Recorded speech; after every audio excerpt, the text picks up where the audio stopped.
आज का प्रश्न है कि स्पिनिंग जेनी का आविष्कार किसने किया? तो स्पिनिंग जेनी का आविष्कार किया जेम्स आर्क्विज ने। अगला प्रश्न है कि राष्ट्रपिता के नाम से किसे जाना जाता है? तो राष्ट्रपिता के नाम से जाना जाता है option number D Mahatma Gandhi. अगला प्रश्न है कि Visvesvaraya iron and steel plant कहाँ स्थित है? तो ऑप्शन नंबर ए भद्रावती में। अगला प्रश्न है कि अखिल भारतीय ट्रेड यूनियन कांग्रेस की स्थापना कब हुई? तो 1920 में, ऑप्शन नंबर डी। अगला प्रश्न है कि कोयला उद्योग के लिए कौन प्रसिद्ध है? तो कोयला उद्योग के लिए कौन प्रसिद्ध है? Option number B Dhanbad. अगला प्रश्न है कि जालियांवाला बाग नरसंहार के उपरांत किसने नाइट की उपाधि त्याग दी? तो option number B Rabindranath Tagore ने त्याग दी। तो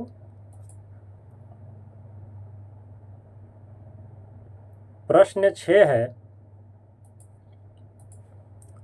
कि प्रश्न नंबर 7 है कि अखिल भारतीय ट्रेड यूनियन कांग्रेस के प्रथम अध्यक्ष कौन थे? तो अखिल भारतीय ट्रेड के यूनियन कांग्रेस जो थे वो थे Lala Lajpat Rai, option number B. अगला प्रश्न है कि शेख हसीना की पार्टी का क्या नाम था? तो शेख हसीना की पार्टी का नाम था बांग्लादेश आगामी। शेख हसीना की पार्टी का नाम था बांग्लादेश अवामी लीग, ऑप्शन नंबर ए। अगला प्रश्न है कि भारत का सबसे पुराना राजनीतिक दल कौन सा है? तो सबसे पुराना राजनीतिक दल जो है भारतीय राष्ट्रीय कांग्रेस है। कौन है? भारतीय राष्ट्रीय कांग्रेस। अगला प्रश्न है कि जनमत पर आधारित शासन है, जनमत पर आधारित शासन कौन है? तो ऑप्शन नंबर ए लोकतंत्र है। अगला प्रश्न है कि राजनीति दलों की नींव सर्वप्रथम किस देश में पड़ी? तो राजनीतिक दलों की नींव सर्वप्रथम किस देश में पड़ी? तो ब्रिटेन में।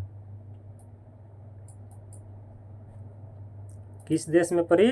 तो ब्रिटेन में पड़ी, ऑप्शन नंबर ए। अगला प्रश्न है कि जल संघर्ष किस देश में हुआ था? तो जल संघर्ष जो हुआ था वो बोलीविया में हुआ था। कहाँ हुआ था? Option number C Bolivia. अगला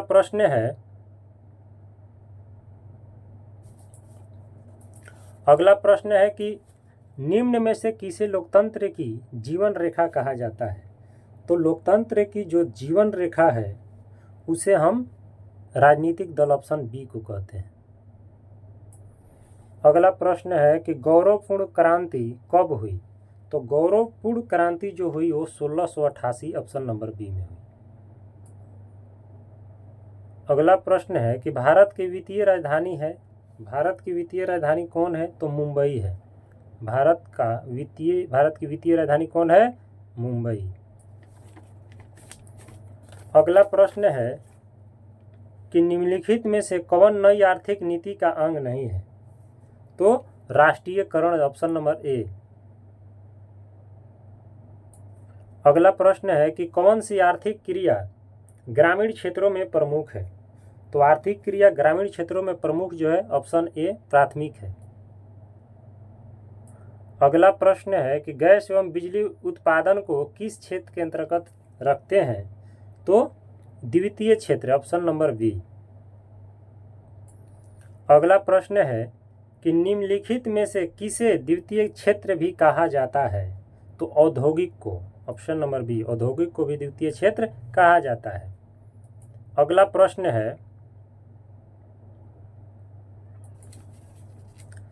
कि सकल घरेलू उत्पाद जीडीपी में सबसे कम योगदान किस क्षेत्र का है? तो सबसे कम योगदान जो है वो प्राथमिक क्षेत्र का है, ऑप्शन नंबर बी। अगला प्रश्न है कि निम्नलिखित में से कौन सा पेशा अर्थव्यवस्था के तृतीयक क्षेत्र से संबंधित है? तो वो है शिक्षक।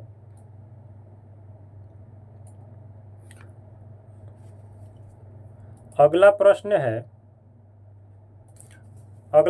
है कि राष्ट्रीय अंतर्देशीय नौवहन संस्थान कहाँ स्थित है? तो पटना में। कहाँ स्थित है? पटना में। अगला प्रश्न है कि प्रादीप बंदरगाह किस राज्य में है? तो प्रादीप बंदरगाह जो है वो option number A Andhra Pradesh में है। अगला प्रश्न है कि कुशहा तटबंध किस नदी से संबंधित है? तो कुशहा तटबंध जो है वो ऑप्शन नंबर सी दामोदर नदी से संबंध है। अगला प्रश्न है कि संचार का सबसे लोकप्रिय साधन क्या है? तो संचार का सबसे लोकप्रिय साधन ऑप्शन नंबर सी मोबाइल है। अगला प्रश्न है कि नहरकटिया कहाँ स्थित है? तो नहरकटिया जो है ऑप्शन नंबर ए बिहार में स्थित है। बिहार में स्थित कहाँ है? नहरकटिया है।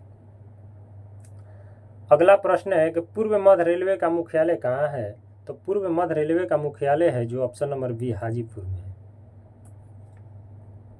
अगला प्रश्न है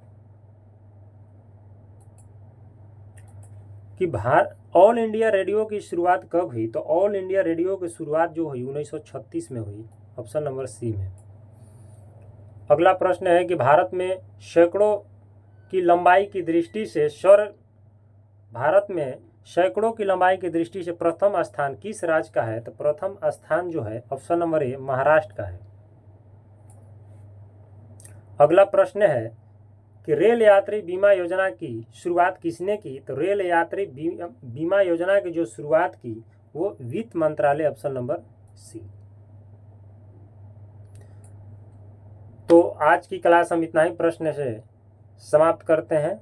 अगर मेरा वीडियो आप लोगों को अच्छा लगे तो लाइक, शेयर और सब्सक्राइब करना बिल्कुल ना भूलिएगा। धन्यवाद।